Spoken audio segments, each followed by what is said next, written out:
Eu sou Andréa Toledo, mãe dos 11. Sim, temos 11 filhos, 2 netinhas e somos casados há 29 anos. Sou casada com o Fábio Toledo.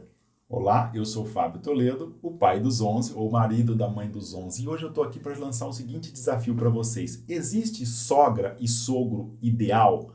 Olha, se existe ou não, vamos falar no final. Mas nós podemos e muito melhorar esse relacionamento que tende a ser, de certo modo, conflituoso e roubar a paz de ambas as famílias. Como é que nós podemos tratar disso, hein? Sim, então vamos tratar disso nesse vídeo, mas antes eu quero fazer um convite para vocês. Não sei se vocês já estão sabendo, do dia 13 ao dia 16 de maio vamos fazer uma jornada. Você casou para ser feliz. Vocês podem se inscrever gratuitamente no link aqui embaixo e acompanhar-nos nessa jornada que vamos trazer esse assunto e muitos outros assuntos, né, Fábio? Exatamente. Então fica aqui com a gente que nós vamos estar ali, vamos estar há 4 dias de lives tratando de todos os aspectos que podem melhorar o seu relacionamento. Mas hoje, já como que ansioso para chegar nesse momento, mas já vou introduzir esse tema, porque é um tema que pode facilitar muito o relacionamento conjugal, principalmente nos primeiros anos, mas não só nos primeiros anos,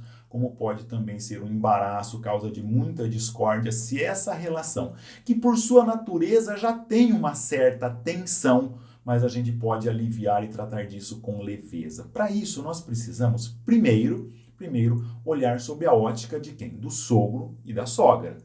Aliás, nós já falamos isso, que a Andréa já disse logo no início, que nós temos 2 netinhas, o que equivale a dizer que somos avós e, portanto, sogro e sogra. E como nós, então, como pais, como mães de filhos já casados, podemos ajudar, podemos melhorar o relacionamento dos nossos filhos. Quanto a isso, eu daria só 2 conselhos para quem já passou por essa situação. O primeiro é que o sogro e a sogra, o pai da filha casado, a mãe da filha casada, ou o pai e mãe dos filhos já casados, ele se mantém numa postura, numa distância atenta com prontidão para ajudar. Esse é o nosso papel. Nós estamos de prontidão para ajudar quando nos for solicitado. Ou seja, nós interferimos, primeiro nós respeitamos a liberdade deles. A gente, às vezes nos custa, a gente sabe falando, puxa vida, nós já tentamos ir por aí e já sabemos que não deu certo, então eu já vou chegar e falar.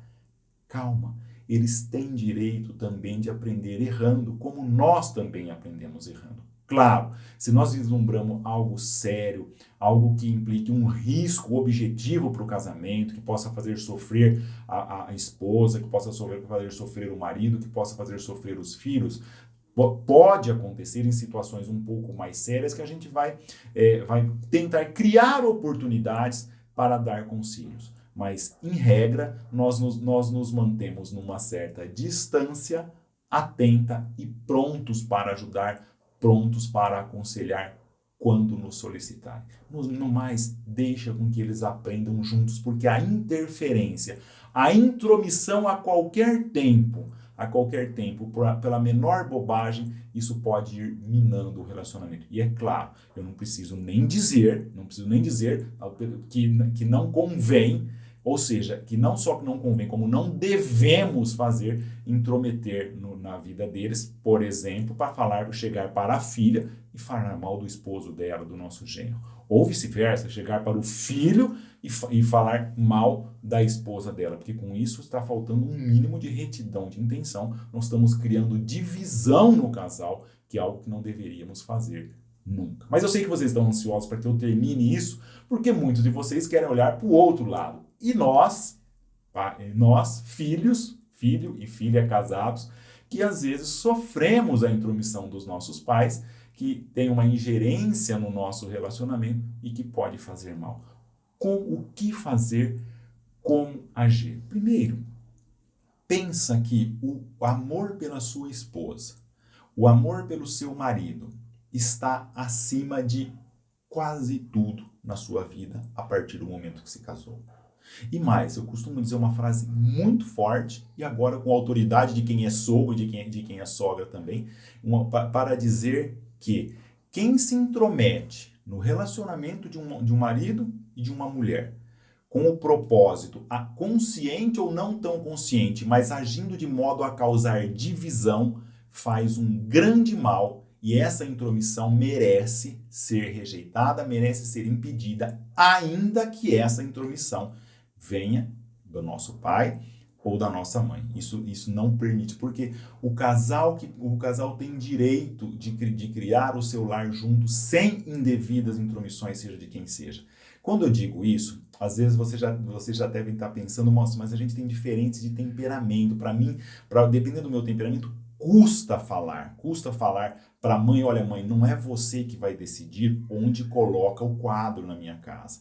Ou às vezes nós sabemos de um exemplo de um amigo que nos contou, que a mãe de um filho único chega na casa da filha, da casa da nora, para dar instruções para a nora como é que o filho dela gosta do feijão. A rigor, essa nora teria o direito de falar, minha senhora, com todo o respeito, na minha casa mando eu e no meu feijão mando eu. Claro que dependendo do temperamento não vai falar isso, não vai colocar as coisas nesses termos, mas se o fizesse não estaria ruim. Porque a unidade do casal, de um homem e de uma mulher que se uniu em matrimônio para construir uma vida junto, construir uma vida junto por resto das nossas vidas, aquele que olhou no olho e falou, eu te recebo como minha esposa, eu te recebo como meu marido por todos os dias da minha vida, qualquer rasgo que possa comprometer essa unidade no casamento precisa ser rechaçado e precisa com energia às vezes, para que se entenda que aqui no nosso lar nós vamos construir a nossa unidade, nós vamos construir a nossa família. E para isso, convém que a gente tome algumas providências. Primeiro, elenca as situações em que essa intromissão, no entender da esposa ou do marido, já está atrapalhando o relacionamento. Depois, olha, a situação é quando nós viajamos, a situação é quando dá presente para as crianças, a situação quando vem aqui em casa e quer dizer que a casa tem que ser assim ou assim, ou seja, na sua família você vai saber, você vai descobrir as situações em que, objetivamente, ainda que com boa intenção, ainda com querer de ajudar, a mãe dele, ou o pai dele, a mãe dela ou o pai dela está ingerindo de modo a atrapalhar o relacionamento. Mas cuidado, quando você vai elencar essas situações, pode ser que um acha que aquela intromissão é ruim, é perniciosa para o relacionamento, e o outro não. Não importa. Se nós casamos e nós queremos estar juntos, se aquilo incomoda o outro, nós temos de ter a disposição para ajudar e resolver juntos aqueles problemas. Então, primeiro é elencar quais são essas situações, conversar sobre elas e uma vez identificadas essas situações, e penso que vocês vão agir naquelas que são mais importantes, naquelas que vocês entendem que está prejudicando mais diretamente o relacionamento de vocês. A partir de aí, então, vocês vão fazer o quê? Um plano de ação para que, na medida do possível, com delicadeza, mas sem ceder, para a gente tomar atitudes para que isso não aconteça. E aqui convém que, normalmente, eu fale com os meus pais e ela fale com os pais dela com delicadeza, no momento certo, mas para evitar que essa intromissão esteja prejudicando o nosso relacionamento. Sim, aí temos que tomar muito cuidado. Temos essa regra. É claro que essa regra ela pode ter exceção. Tem assuntos que às vezes já aconteceu aqui em casa, que eu disse ao Fábio, esse assunto é melhor você falar com os meus pais, porque é uma coisa mais séria, é uma coisa de chefe de família, então você trata com eles. Claro, existem as exceções, mas tomar esse cuidado. E quando o Fábio dizia que devemos falar alguma coisa, sim, devemos nos impor, mas com delicadeza, nunca tentando um embate, porque a pessoa mais velha, muitas vezes ela tem esse hábito e acaba não pensando no outro. Pensa o que é bom para ela primeiro, para o filho ou para a filha dela, para depois para o outro. É assim que funciona. Claro, temos que ter a nossa posição, temos que ficar firme, porém com delicadeza. Existem casos de família em que a sogra é muito difícil, é muito difícil esse relacionamento. Olha, educação, sempre educada com ela, não precisa ter muito relacionamento, isso não atrapalha o relacionamento do casal, porém, ser educada sim. Sabe aquela história que o marido sempre reclama, ai, você sempre briga com a minha mãe? Não precisa disso. Se ela faz coisas que você não gosta, tanto na educação dos seus filhos, quanto no contato ali, no relacionamento do casal, converse com o seu marido e seja sempre educada. Que a pessoa que está fazendo vai perceber, olha, nem vou falar desse assunto porque, já que a minha nora não gosta, não tem problema. Agora, não fale mal da sua sogra para o seu marido e vice-versa, porque isso é uma disputa desnecessária. Pensa assim, olha, tudo bem, você tem problema com a sogra, com o seu, mas pensa assim, foram eles que deram a vida do maior amor da sua vida.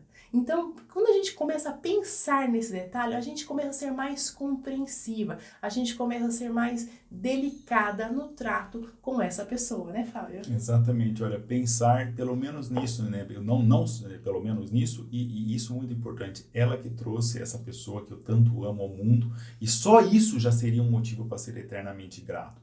Então, na primeiro ponto que nós comentávamos com vocês, né, é elencar aquelas situações que eventualmente estejam prejudicando. Depois fazer um plano de ação. A Andréia já disse que não tem regra, pode ser normalmente eu falo com meus pais, normalmente ela fala, mas pode ser que em alguma circunstância isso seja diferente. E terceiro, que a Andréia já introduziu muito bem, que é preservar os vínculos, porque nós seremos genro ou nora para o resto da nossa vida. Enquanto depois que eles partirem dessa vida, ainda assim fica a lembrança daquele tempo que nós tivemos. Então, claro que nós não podemos compactuar com intromissões que possam prejudicar o nosso relacionamento. Mas quando a gente se dispõe a fazer planos de ação, a gente se dispõe a dizer a eles ou tomar atitudes para que evite essa intromissão, que sejam atitudes proativas que preservem o vínculo. Pode ser, por uma certa temporada, diminuir um pouco as idas até a casa deles, se isso for possível, por uma certa temporada. Pode ser falar com delicadeza. Olha, você fala com seus pais que dar presente todas as semanas para os nossos filhos não faz bem. Ah, mas eu gosto, ele fica feliz. Então, mas a gente educa na sobriedade, ou seja, dá os motivos, fala com delicadeza para que os problemas passem e os vínculos familiares permaneçam. Isso que é fundamental. É uma relação que nasce com uma certa tensão? Sim, é uma relação que nasce com uma certa tensão.